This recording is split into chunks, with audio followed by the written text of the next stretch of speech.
इमरान खान को सिवाय रुसवाई के कुछ मिलने वाला नहीं है, सारे टैक्टिक्स फेल हो गए। ऐसा लगा कि बहुत नाराजगी, गुस्सा जो था उनका भी नजर आ रहा था। आप इत्तेफाक रखते हैं इससे?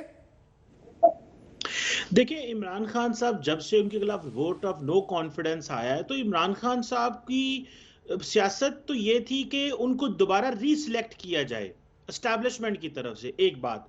दूसरी बात यह है कि वो चाहते थे कि मुल्क के अंदर इलेक्शंस हों, वो भी नहीं हुए। फिर वो अपनी मर्जी का आर्मी चीफ अपॉइंट करना चाहते थे, वो भी नहीं हो सका। और उनका दिल था मैं अपनी मर्जी का आर्मी चीफ लगाऊं ताकि मैं 2023 में भी फौज को सियासत में इस्तेमाल करूं, फिर 2028 में भी करूं। तो मैं लंबे प्लान के जरिए आना चाह रहे थे, और वो कहना ये चाह रहे थे क्योंकि मैं करप्ट नहीं हूं और बाकी करप्ट है, तो फौज को मेरा साथ देना चाहिए। ये था उनका सेंट्रल थीसिस। अब हुआ यूं कि वो तो हुकूमत से कह रहे थे कि वो इस्तीफे दें और इलेक्शंस करवाएं, लेकिन वो खुद ही सारे इस्तीफे दे के घर चले गए हैं।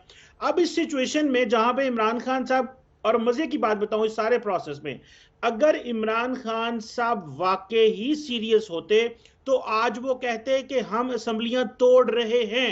उन्होंने कहा मैं जाके मशवरा करूंगा। और इससे पहले जो उन्होंने नेशनल असेंबली की सीटों पे इस्तीफे दिए हुए हैं, तो जब स्पीकर कौमी असेंबली वो इस्तीफे एक्सेप्ट करने के लिए मेंबर नेशनल असेंबली को बुलाता है और कहता है कि मैं ये इस्तीफा वाकई आपने दिया है, तो वो हाई कोर्ट चले जाते हैं और वहां से जाके स्टे ऑर्डर ले लेते हैं। ये कई एमएनएस के साथ ऐसे हुआ है, और कई जो है उन्होंने वाकई उनके इस्तीफे हो भी गए हैं। सो इमरान खान सीरियस नहीं लगते when it comes to politics. अभी 6-8 माह रह गए हैं, नए आर्मी चीफ आ गए हैं, और अगर इमरान खान साहब दोबारा इलेक्शन करा के भी जीत के वापस आ जाए तो कोई फर्क नहीं पड़ता।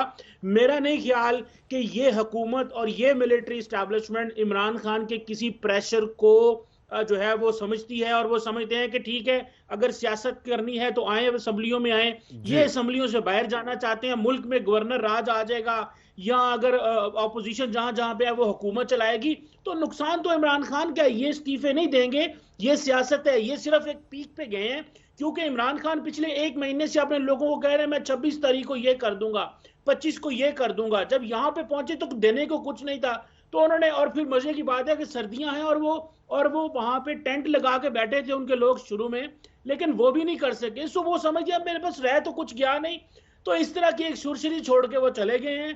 तो at the end of the day देने इन्होंने इस्तीफे भी नहीं है, क्योंकि ये पावर इंजॉय कर रहे हैं।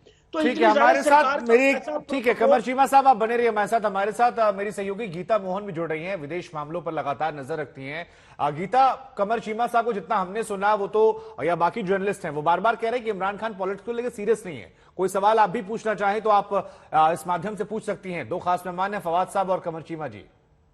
फवाद चौधरी साहब नहीं, फवाद खान साहब हमारे साथ हैं, पीएमएलएन से हैं।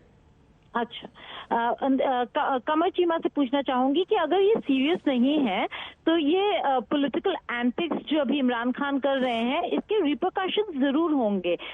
जानना चाहेंगे कि आप क्यों कह रहे हैं कि ये सीरियस नहीं है? जब अनाउंस कर दिया है डिसीजन, आपको क्यों लगता है कि इस्तीफा नहीं देंगे?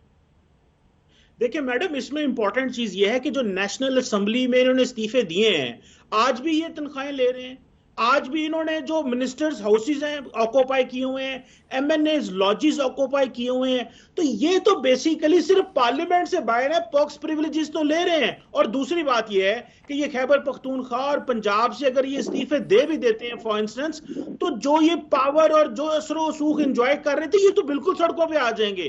तो ये कभी भी ये फैसला नहीं करने वाले, और अगर ये करते भी हैं तो दोबारा अगर गवर्नमेंट कहती है जी ठीक है 3 महीने बाद 2 महीने बाद इलेक्शन हो जाएंगे, ये फिर जीत के आ जाएंगे, तो वहां पे जहां पे ऑलरेडी इनकी हुकूमत थी वहां फिर हुकूमत बन जाएगी। इससे ज्यादा क्या हो सकता है? ना तो ये ठीक है। कमर चीमा साहब मैं आपके पास आऊंगा, फवाद खान भी हमारे साथ बने हुए हैं। फवाद जी, थोड़ी देर पहले पीटीआई के एक स्पोक्स पर्सन हमारे साथ जुड़े थे, वो कह रहे थे कि आपकी पॉलिटिकल पार्टी जो है वो सिर्फ ट्विटर तक है, उनका जनाधार नहीं है। हमने जनता के लिए फैसला लिया है, क्योंकि करप्ट लोगों से काम नहीं किया सकता, अब जनता को ही तय करना है।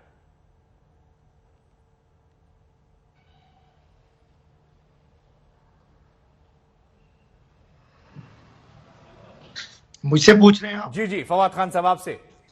मैं इरशाद खान हूं जी, इरशाद अहमद खान मेरा नाम है। जी जी। तो मैं ये कहूंगा कि आज हमारे मुल्क से इंतशार खत्म हुआ, इंतशार का खात्मा हो गया, और इंतशार खान अपनी कब्र में आखिरी कील ठोक करके वापस चले गए।